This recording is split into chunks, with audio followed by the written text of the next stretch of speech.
The year is 1487. Europe is a continent held together by faith and fear in equal measure.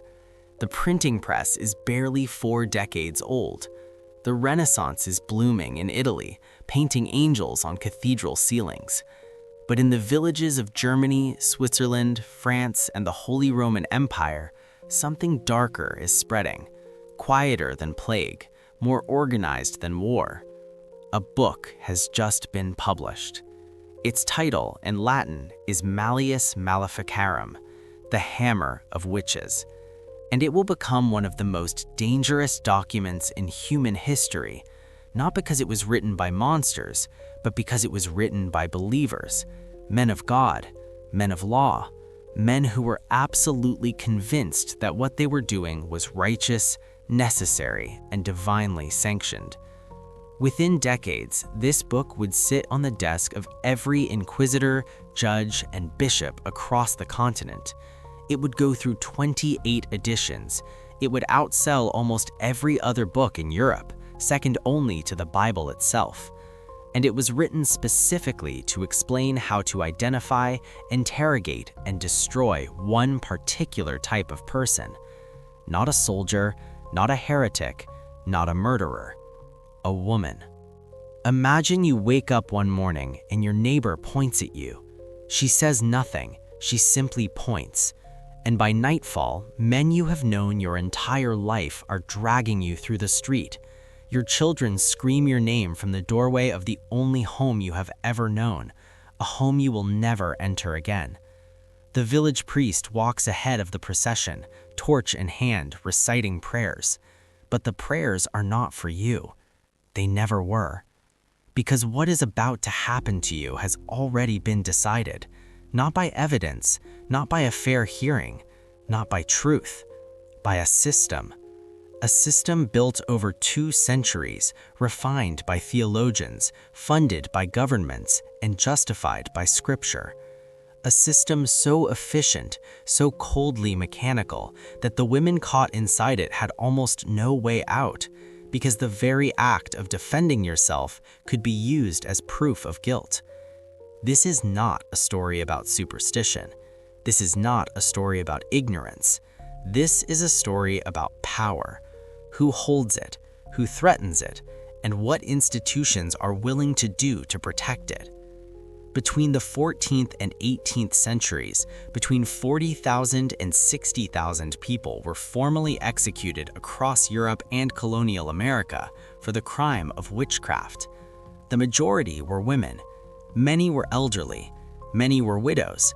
Many were the healers of their communities, women who knew which herbs stopped bleeding, which roots helped a mother survive childbirth, which plants could reduce a fever when no doctor would come. The women most likely to be killed were the ones their communities depended on most. That is not coincidence. That is a pattern. And patterns like that do not emerge from fear alone. They are constructed. To understand what was really happening, beneath the theology, beneath the trials, beneath the fire, we need to go back before the Malleus Maleficarum. We need to understand the world that made that book not just possible, but necessary to those in power. Because the witch hunts did not begin with accusations. They began with a problem. And the problem was this: the church was losing control. The 14th century was, by almost every measure, the worst century Europe had ever lived through. It began with famine. Between 1315 and 1322, crop failures across the continent killed millions. Entire villages simply disappeared, not conquered, not burned, just emptied. People ate bark, they ate leather.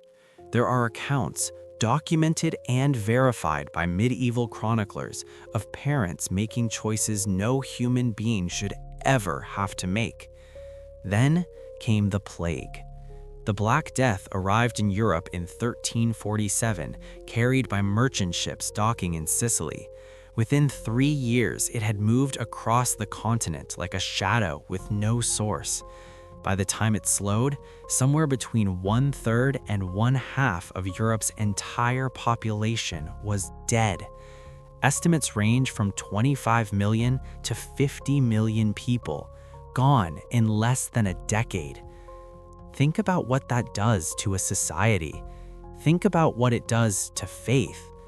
People had prayed, they had fasted, they confessed every sin they could remember and invented sins they hadn't committed just to feel absolved. They had walked barefoot to shrines, donated fortunes to churches, placed their dying children on cathedral steps, and God had not answered. The priests died alongside the peasants, the bishops died alongside the beggars. The Pope himself fled Avignon and waited behind locked doors while the world outside dissolved. When the dying finally slowed, the survivors emerged into a landscape of profound psychological devastation, and they carried with them a question that the Church had no comfortable answer for. If God is all-powerful and all-merciful, then what was that? This was the crisis the Church was facing. Not a crisis of faith exactly, but a crisis of authority, a crisis of explanation. When an institution builds its entire power on the promise that it stands between humanity and chaos, and then chaos arrives anyway, and the institution can do nothing, the institution does not simply admit failure. It finds someone to blame, and it finds that person very carefully.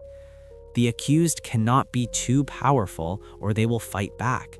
They cannot be too beloved or the community will resist. They cannot be too connected or the accusations will unravel under social pressure. The ideal accused is someone already at the margins, someone whose disappearance creates no dangerous vacuum, someone whose very existence can be reframed as a threat. In medieval Europe, that person had a very specific profile. She lived alone or with few connections. She had knowledge others didn't, of plants, of the body, of birth and death. She was old enough to have outlived her protectors, a husband, a father, a son. She may have had land or a small inheritance. She may have argued with a neighbor. She may simply have been too confident, too independent, too unwilling to disappear quietly into the background of village life. She was not a monster. She was inconvenient. And in the language of the 14th and 15th century church, inconvenient women had a name. But before that name could be applied systematically, before it could be used as a legal instrument, a theological weapon, an economic tool, someone had to write the manual.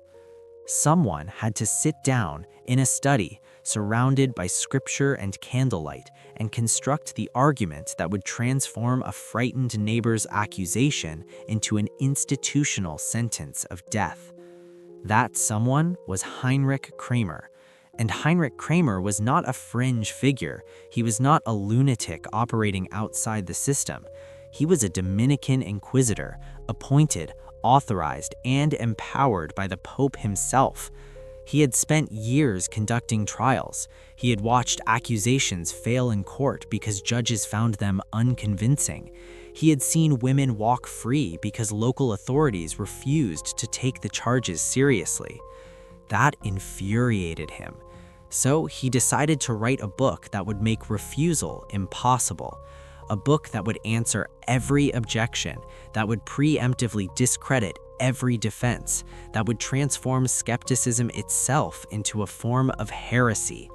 The Malleus Maleficarum was not born from superstition. It was born from frustration.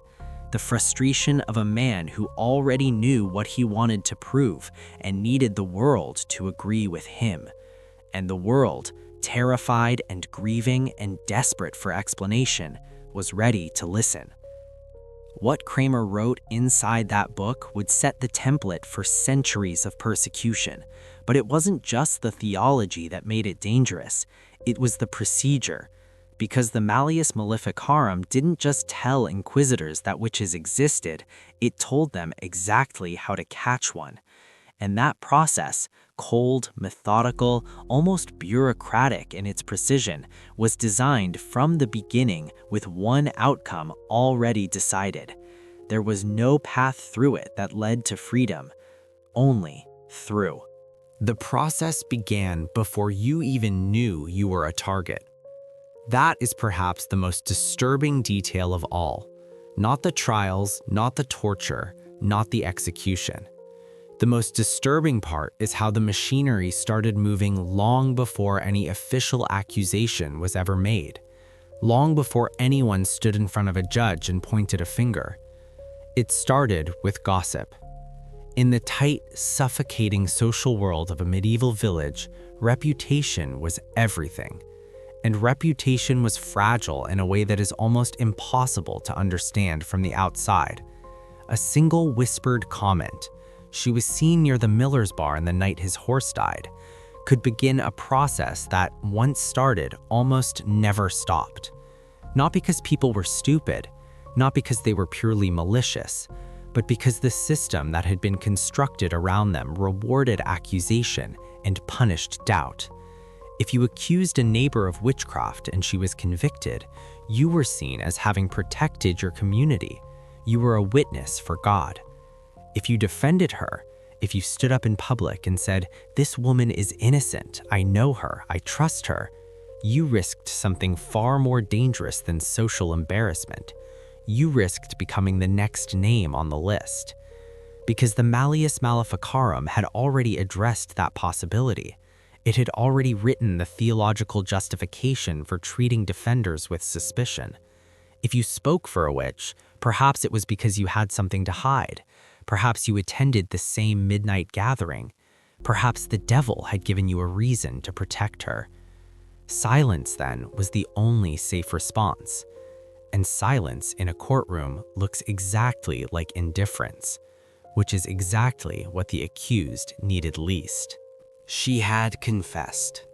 And in the logic of the inquisitorial court, confession was not the end of the process. It was the middle. Because a confession without names was considered incomplete.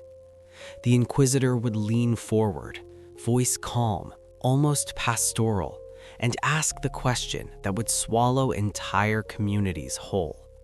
Who else was there with you? That question was the true engine of the witch trials, not superstition, not religious hysteria, a simple, bureaucratic question asked of a woman who had not slept in days, whose body had been methodically broken, who had learned that the only currency the court accepted was names. So she gave them names, sometimes enemies, sometimes strangers, sometimes, and the records show this with heartbreaking frequency, the names of people she loved, daughters, sisters, friends, not because they were guilty, but because the mind, pushed past its limits, will do anything to survive the present moment. Each name became a new arrest. Each arrest became a new confession. Each confession produced new names. The machine fed itself. And somewhere in the middle of it all, the truth became completely irrelevant. What made this system uniquely devastating was not its cruelty. History has no shortage of cruelty. What made it devastating was its legitimacy. This was not a mob. This was not chaos. This was a court with documents, with procedures, with trained legal professionals who believed, most of them sincerely, that they were protecting their world from an invisible enemy. That sincerity made it unstoppable. Because you cannot argue with a system that has already decided your guilt is a matter of spiritual fact. You cannot appeal to reason inside a framework where reason itself is suspect. You cannot prove a negative. You cannot prove you did not attend a gathering that exists only in a testimony of a broken woman who needed to give someone's name to make the pain stop. The accused had no ground to stand on, because the ground had been removed before she arrived. There is one detail the history books rarely linger on. When a woman was convicted, after the isolation, after the psychological dismantling, after the confession extracted in conditions no human being could resist, her property was seized. Immediately, before the execution, sometimes before the trial was even formally concluded. The church did not profit directly in every case, but the inquisitors did, the court officials did, the local authorities who had authorized the arrest did. In many documented cases across Germany, Switzerland, and France, the costs of the entire trial, the cell, the guards, the meals, the wood for the fire, were billed directly to the estate of the accused.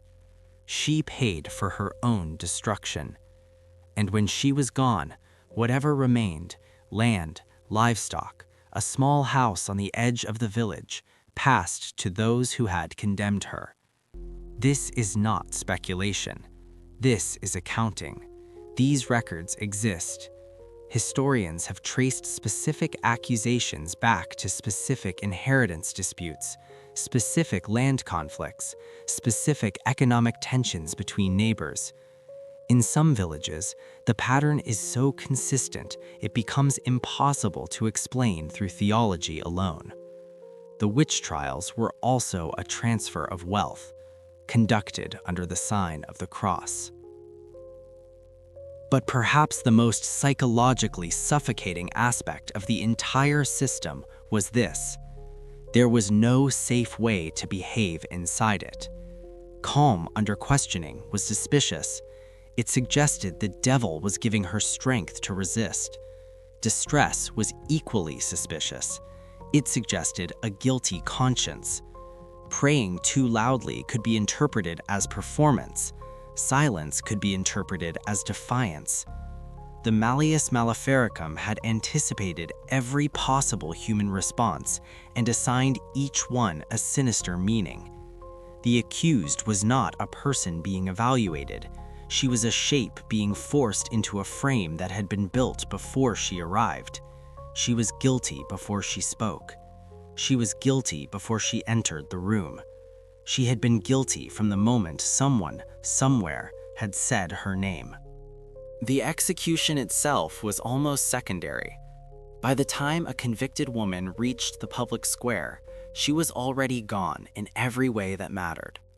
Her name had been destroyed. Her relationships had been severed. Her community, the same people she had healed, helped, fed during hard winters, stood watching in silence. Not because they believed she deserved it, many of them didn't, but because to object, even quietly, was to invite the same attention. So they watched, and the church understood the value of that silence. The execution was never purely punitive. It was theatrical. It was a public ceremony designed to do something very specific to the people watching, to remind them, viscerally, bodily, that the institution standing at the center of that square held absolute power over life, explanation, and death. The fire was a message, and the message was not directed at witches. It was directed at everyone else. What happened to the children left behind is a chapter most historical accounts skip entirely. In many documented cases, the children of convicted women were considered spiritually contaminated. They were barred from certain sacraments. They faced social exclusion that followed them for the rest of their lives. In some regions, the stigma passed to grandchildren. The destruction of one woman rippled outward through generations, quietly, invisibly, without fire or spectacle. Just absence. Just a name that people learned not to say. And then there were the women who survived. Not the executions. Survival there was extraordinarily rare. But women who were accused, interrogated, and then, for whatever reason, a powerful advocate, a skeptical judge, a sudden shift in local politics, released. They returned to villages that had watched them be taken away. They returned to neighbors who had given testimony against them.